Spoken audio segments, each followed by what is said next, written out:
कहानी की शुरुआत हांगकांग के एक बिजी पोर्ट से होती है, जहां क्रेन्स कंटेनर्स को शिप्स पर लोड कर रही थी और अब यहां से ये कंटेनर्स टाइट सिक्योरिटी में अलग अलग जगहों पर भेजे जा रहे थे। और इन्हीं कंटेनर्स में से एक के अंदर पैसों के ढेर के साथ इवान मार्केज नाम का एक आदमी भी मौजूद था।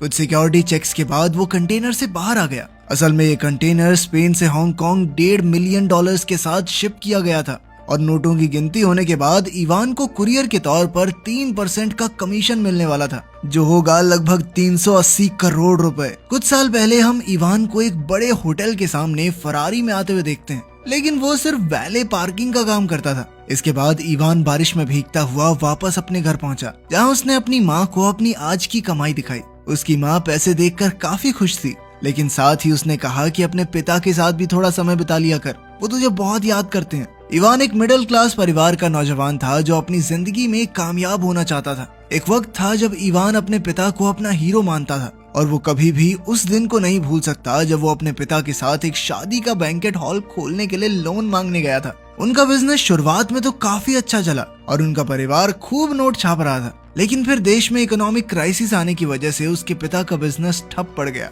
और तब उसने ठान लिया कि वो कभी गरीबी में नहीं जिएगा। रिसेशन के बाद इवान के पिता अक्सर टीवी के सामने शिकायत करते रहते। इसके चलते इवान को उनसे चिढ़ होने लगी। कुछ करना धरना है नहीं, सारा दिन बस सरकार को गाली देनी है। इसी दौरान इवान वैले का काम करने लगा, लेकिन वो हमेशा किसी बिजनेस अपॉर्चुनिटी की तलाश में रहता। अपने पिता से बिल्कुल उल्टा, वो सिस्टम से चिपक कर रहने में विश्वास नहीं रखता था। खैर, एक दिन उसने अपने दोस्तों के साथ अपना बिजनेस प्लान शेयर किया, जिसमें वो एक बेकार से फ्लैट को खरीद के उसको बढ़िया बना के बेचने वाला था। लेकिन उसके दोस्तों को इस आइडिया में कोई दिलचस्पी नहीं थी और साथ ही उनके पास लगाने के लिए पैसे भी नहीं थे। जिस पर इवान ने कहा कि तो क्या हो गया, बैंक से लोन ले लेंगे। पर उसकी बातें सुनकर उसके दोस्त उस पर हंसने लग गए। अपनी वैले की नौकरी पर इवान और उसके दोस्त ने मिस्टर लैरिस नाम के एक आदमी को देखा, जो कि मौजूदा सरकार में एक मंत्री था, लेकिन उस वक्त वो बहुत ज्यादा नशे में था। इवान ने सामने से उस आदमी को घर छोड़ने का ऑफर दिया, जिसके लिए वो आदमी तुरंत ही तैयार हो गया। इवान उस आदमी के ब्रीफकेस को खोलने के लिए बेताब था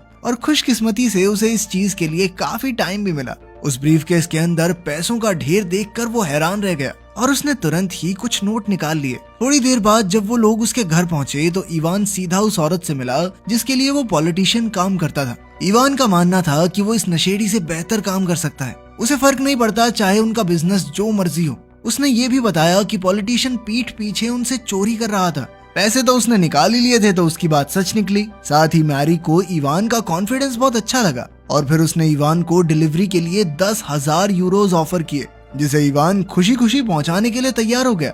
अगले दिन इवान ने फ्रांसिस्को नाम के एक आदमी को घोड़ा डिलीवर किया, जिसने अपनी बेटी लेटिसिया के बर्थडे के लिए उसे खरीदा था। सवाल करने पर इवान ने उसे बताया कि ये उसकी मैरी के लिए पहली डिलीवरी है। बातचीत के दौरान पता चला कि फ्रांसिस्को और इवान दोनों एक ही शहर से हैं। उसे फ्रांसिस्को की कहानी पता चली कि कैसे वो एक मामूली सी फोटोकॉपी शॉप में काम करता था, फिर धीरे धीरे कुछ बड़े लोगों से हाथ मिलाकर वो आज यहाँ तक पहुँच गया है। अब इवान को फ्रांसिस्को से मैरी के लिए कैश का ब्रीफकेस डिलीवर करना था, लेकिन ये काम इतना आसान नहीं था।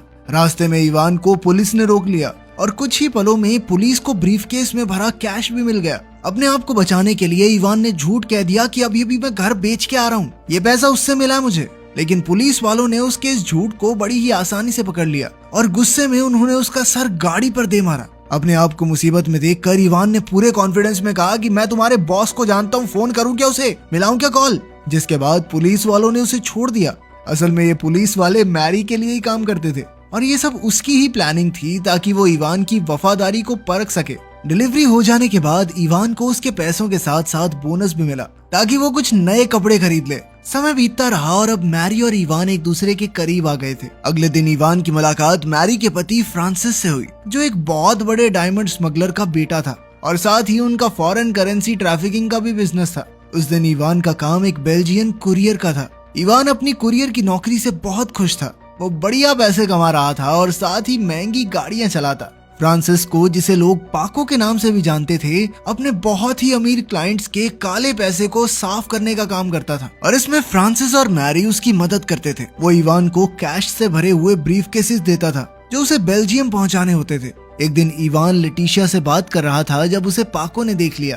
पाको इस बात से खुश नहीं हुआ और उसने इवान को लेटिशिया से दूर रहने को कहा। कुछ दिनों बाद इवान मैरी से एक रेस्टोरेंट में मिला जहां उसने बताया कि बेल्जियम में खतरा बहुत ज्यादा बढ़ चुका है, इसीलिए उन्होंने एक दूसरे शहर जनीवा में नया पार्टनर ढूंढ लिया है। पर तभी उन दोनों की नजर एक अजीब से कपल पर पड़ी, जिन्हें देखकर इवान कहने लगा कि इस फुद्दू ने कैसे पटा ली है लड़की। जिस पर मैरी ने जवाब दिया कि इसके ब्रीफकेस में जो है ना, उससे सब कुछ हो सकता है। इवान अभी भी मैरी के साथ बिजनेस करना चाहता था, क्योंकि अभी वो इस पूरे खेल के बारे में और सीखना चाहता है। इसके बाद वो लोग एक बिल्डिंग में पहुंचे जहां उनकी मुलाकात मिस्टर स्टूल से हुई। वो भी मैरी का एक बिजनेस पार्टनर था, जिसने काले पैसे को साफ करने का बढ़िया सिस्टम बनाया हुआ था, और वो भी इसके लिए 3% ही कमीशन लेता था।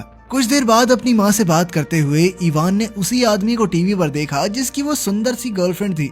टीवी पर इवान ने उसकी पत्नी को भी देखा और वो समझ गया कि रेस्टोरेंट वाली लड़की से इसका अफेयर चल रहा है। इवान शांति से उसके वापस आने का इंतजार करता है ताकि उसके कमरे में कैमरास इंस्टॉल करके उसे ब्लैकमेल कर सके। उस आदमी का नाम लुइस था और इवान ने उसके कमरे में घुसने के लिए एक क्लीनर को थोड़े पैसे भी दिए, लेकिन बदकिस्मती से रेस्टोरेंट के सिक्योरिटी ऑफिसर यानिक ने उसे रंगे हाथों पकड़ लिया। पर असल में तो यानिक भी उतना ही हरामी था, उसको सिर्फ इवान के मुनाफे का एक हिस्सा चाहिए था। जिसके बाद यानिक ने खुद कैमरा इंस्टॉल किए। इसके बाद जो वीडियो एविडेंस उन्हें मिला वो लुइस को ब्लैकमेल करने के लिए काफी था। इवान को पूरा भरोसा हो गया कि यानिक उसका एक बहुत बढ़िया पार्टनर बन सकता है, क्योंकि ताकतवर होने के साथ साथ उसका दिमाग भी बहुत तेज था। काम खत्म होने के बाद उन दोनों ने मस्त पार्टी करते हुए रात बिताई।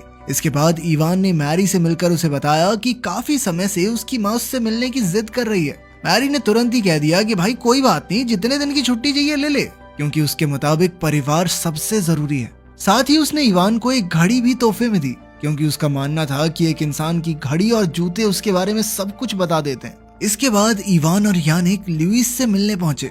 उन्होंने उसे फुटेज दिखाकर कहा कि या तो पुलिस से बात करके अपनी इमेज खराब कर ले या फिर हमारे साथ मिलके काम कर ले। वो स्पेन से स्विट्जरलैंड तक पैसे ले जाना चाहते थे और साथ ही वो लुइस के शहर में भी एक ब्रांच खोलना चाहते थे, जिसके लिए उन्हें लुइस की जरूरत तो थी।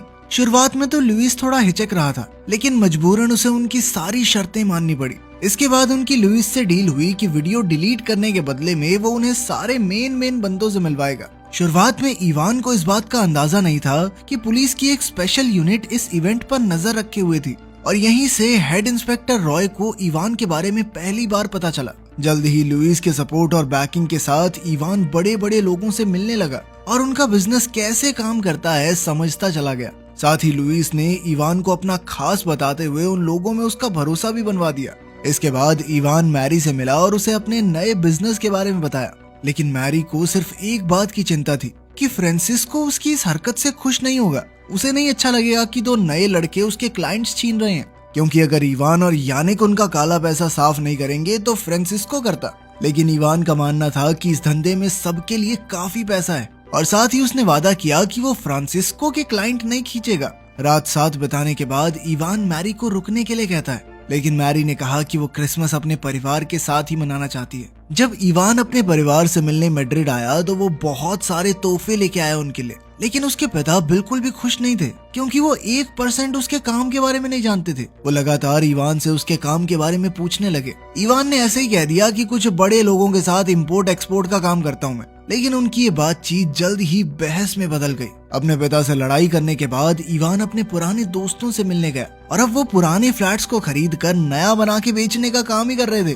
कुल मिलाकर उन्होंने इवान का ही बिजनेस आइडिया चुरा लिया था, जैसा कि इवान ने उन्हें सालों पहले करने को कहा था। समय बीतता गया, पैसे आते गए और इवान का बिजनेस फलता फूलता रहा। ऐसे ही एक मीटिंग के दौरान उसकी मुलाकात फ्रांसिस्को और लेटिसिया से हुई। फ्रांसिस्को इस बात से नाराज था कि इवान उसके क्लाइंट्स को अपनी तरफ कर रहा है, और उसने इस बारे में इवान को चेतावनी भी दी। लेकिन जब उसके बाद भी इवान नहीं माना तो फ्रांसिस्को ने अपने कुछ आदमियों को इवान और यानिक को सबक सिखाने के लिए भेजा। वो सिर्फ ये दिखाना चाहता था कि उसके इलाके में बिजनेस करने का उन्हें कोई हक नहीं है। इस हादसे के बाद भागने की बजाय इवान ने फ्रांसिस्को का सामना करने का फैसला किया, और उसने उसे यकीन दिलाया कि वो फ्रांसिस्को की क्लाइंट्स को नहीं छेड़ेगा। साथ ही उसने फ्रांसिस्को को कहा कि सर देखो, मैं आपके एरिया में काम कर रहा हूँ ना, आप प्रॉफिट का 30% ले लो। उसकी ये बातें सुनकर फ्रांसिस्को बहुत ज्यादा खुश हो गया। इस दौरान इवान ने बहुत पैसे कमाए, और इसी के चलते उसमें कुछ ज्यादा ही गुरूर आ गया था। और जब मैरी ने उसके बदलते बर्ताव के बारे में कुछ कहा तो वो गुस्सा हो गया। उसका मानना था कि जो सबसे ज्यादा पैसे लेके आ रहा है उसकी इज्जत तो करनी पड़ेगी। खैर, मैरी ने उसे ये भी बताया कि उसके पति को फ्रांसिस्को पर चल रही इन्वेस्टिगेशन के बारे में खबर मिली है, और इसीलिए उसने इवान को इस सब से दूर रहने को कहा। लेकिन इवान ने उसकी सलाह नहीं मानी और अपना बिजनेस और बढ़ाने का प्लान बनाया। कुछ समय बाद इवान की नजर एक पार्टी के बाहर खड़े अंडरकवर पुलिस वालों पर पड़ी और उसने उनके पास जाकर कहा कि अपने बॉस के पास ले चलो। वो पुलिस वाले उसे पुलिस स्टेशन ले गए, जहां इवान की मुलाकात इंस्पेक्टर मैनुअल रॉय से हुई, जो उस समय इंक्वायरी का इंचार्ज था। इवान ने कहा कि मैं पुलिस की मदद करने को पूरी तरह तैयार हूँ और मेरा बॉस है फ्रांसिस्को, मैं तो सारे पैसे उसी को देता हूँ, उसके बारे में तो मैं पूरी जानकारी दूंगा। लेकिन इसके बदले में उसने अपने लिए पूरी सेफ्टी और प्रोटेक्शन की मांग की और उसने अपने प्रॉफिट का 30% फ्रांसिस्को को देने का वादा भी इसीलिए किया था ताकि वो बाद में उसे फंसवा सके। लेकिन अब उसे एक ऐसे सबूत की जरूरत थी जिससे ये साबित हो जाए कि उसने पुलिस को फ्रांसिस्को के बारे में नहीं बताया, और इसीलिए वो लेटिसिया को पेरिस ले गया, जहां एक हफ्ते के लिए उसने लेटिसिया की हर एक डिमांड पूरी की। वो लेटिसिया के साथ प्यार का नाटक सिर्फ इसलिए कर रहा था कि किसी को उस पर शक ना हो और वो कह सके कि मैं तो अपनी गर्लफ्रेंड के साथ बाहर गया हुआ था, मुझे क्या पता। खैर कुछ दिन बाद जब लेटिसिया ने टीवी पर अपने पिता के जेल जाने के बारे में सुना तो वो तुरंत ही मैड्रिड वापस जाने के लिए तैयार हो गई। लेकिन उसे इस बात का बिल्कुल अंदाजा नहीं था कि इवान ही उसके पिता की गिरफ्तारी का जिम्मेदार है। लेकिन जब इवान शहर में वापस आया तो लेटिसिया ने उसे अजनबी लड़कियों के साथ सोते हुए पकड़ लिया, जिससे वो समझ गई कि इवान ने उसके साथ प्यार का झूठा नाटक किया था। फ्रांसिस्को के जेल जाने के बाद इवान ने सबको कहा कि जब तक वो छूट कर नहीं आता तब तक उसके क्लाइंट मैं संभाल लेता हूँ। लेकिन मैरी और उसके पति फ्रांसिस को ये सही नहीं लगा, क्योंकि पुलिस के पास फ्रांसिस्को के क्लाइंट्स की जानकारी होगी और उनका काम करने के चक्कर में वो फंस सकता है। इवान ने उनकी बात मान ली और अभी के लिए अपना बिजनेस बंद कर दिया। उसने अपने सारे बचे हुए पैसे मैड्रिड में पार्टी करते हुए उड़ा दिए और जब पैसे खत्म हो गए तो इवान अपने घर वापस आ गया, जहाँ पहुंचकर उसे पता चला कि उसके पिता गुजर गए थे और उसकी माँ को अब मदद की सख्त जरूरत थी। अपने घर लौटने के बाद भी वो नए बिजनेस आइडियाज के बारे में सोचता रहा और आखिरकार उसे चाइनीज माफिया के बारे में पता चला। इवान ने लुइस से याओ मिंग के बारे में जानकारी ली। मिंग यहाँ से लोगों का काला पैसा चाइना तक पहुँचाता था, लेकिन वो पुराने घिसे पिटे तरीकों का इस्तेमाल करते और अक्सर पकड़े भी जाते।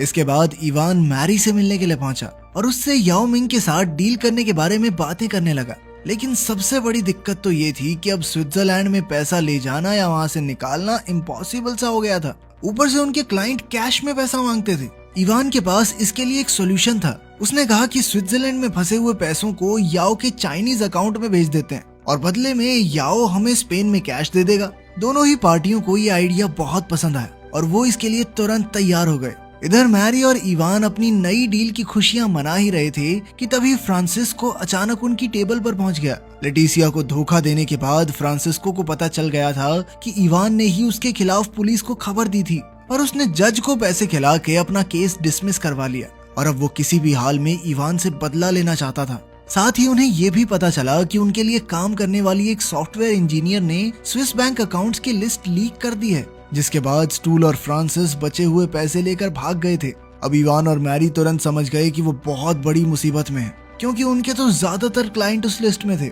अब पुलिस उनका पीछा कर रही थी तो उन्होंने भागने की पूरी कोशिश की, लेकिन अचानक से उनके चाइनीज क्लाइंट के कुछ आदमियों ने आकर उन्हें पकड़ लिया, जिसके बाद उन दोनों को याओ मिंग के पास ले जाया गया, जो कि खुद भी बहुत बड़ी मुसीबत में था क्योंकि पुलिस उसका भी पीछा कर रही थी। मिंग को लग रहा था कि इवान ने उसके बारे में पुलिस को बताया है और इसी चक्कर में वो इवान और मैरी दोनों को मारना चाहता था। जैसे ही याओ इवान पर गोली चलाने ही वाला था तभी इवान ने जल्दी से एक प्लान बनाया, जिसके मुताबिक उसने याओ से वादा किया कि वो खुद उसके पैसे को मंजिल तक पहुंचा के आएगा। उसने याओ को भरोसा दिलाया कि वो कैश से भरे कंटेनर में खुद छुपकर स्पेन से हांगकांग तक याओ के सारे पैसे ट्रांसफर कर देगा। ये प्लान रिस्की जरूर था, लेकिन इकलौता ऐसा प्लान था जिसमें इवान जिंदा बच सकता था। साथ ही अगर इवान हांगकांग पहुंच गया तो याओ को ये डर नहीं होगा कि वो पुलिस से बात कर सकता है। प्लान के मुताबिक इवान बिल्कुल सही सलामत हांगकांग पहुंच गया और अब 3% मिलेंगे ये सोचकर वो बहुत खुश था। लेकिन अचानक से पुलिस वालों ने आकर उसे गिरफ्तार कर लिया, जिसके बाद उसे वापस स्पेन भेज दिया गया। और अब वो जानता था कि उसके लिए सिर्फ एक ही उम्मीद है कि उसे एक अच्छा लॉयर मिल जाए जो उसकी सजा कम करवा दे, क्योंकि सजा होनी तो पक्की है। लेकिन उसके वकील ने उसे बताया कि कम से कम 15 साल की जेल तो पक्की है भाई तुझे, जिस वजह से इवान ने पुलिस इंस्पेक्टर को रिश्वत देने की कोशिश की, पर बदकिस्मती से वो पुलिस वाला बिकाऊ नहीं था। इसके बाद इवान को पता चला कि असल में मैरी ने अपनी जान बचाने के लिए पुलिस को उसके बारे में बताया था, जिस वजह से उसे हांगकांग में पकड़ लिया गया। इवान समझ सकता था कि उसने अपनी जान बचाने के लिए ऐसा किया और अगर शायद मैं भी उसकी जगह होता तो ऐसा ही करता। बाद में याओ मिंग भी पुलिस के हाथ लग गया। आखिर में इवान जेल जाने वाला होता है, जहां उसे आखिरकार अपने पिता की बात सही लगती है और एक इंटरव्यू में वो कबूल करता है कि पैसे लोगों के सर चढ़ जाते हैं और उसके साथ भी कुछ ऐसा ही हुआ था। वीडियो पसंद आई तो लाइक कर देना, चैनल को सब्सक्राइब कर लेना। मिलते हैं अगली वीडियो में।